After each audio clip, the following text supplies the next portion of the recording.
সম্মানিত দর্শক মণ্ডলী, আসসালামু আলাইকুম ওয়া রাহমাতুল্লাহ। আজকে জানতে চলেছেন পবিত্র কোরআনে কতটি আয়াত আছে, পবিত্র কোরআনে কতটি শব্দ আছে, আরও অনেক অজানা তথ্য জানতে চলেছেন। তাই পুরো ভিডিওটি সম্পূর্ণ দেখার অনুরোধ রইল। আপনি কি জানেন পবিত্র কোরআনে কতবার দুনিয়া শব্দটি এসেছে? পবিত্র কোরআনে 115 বার দুনিয়া শব্দটি এসেছে। পবিত্র কোরআনে কতবার আখিরাত শব্দটি এসেছে?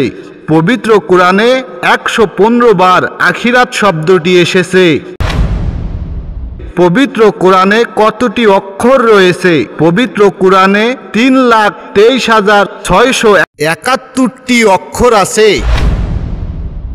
পবিত্র কোরআনে কতটি শব্দ আছে?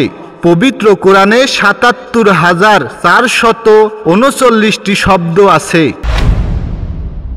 পবিত্র কোরআনে কতটি আয়াত আছে? পবিত্র কোরআনে 6,236টি আয়াত আছে।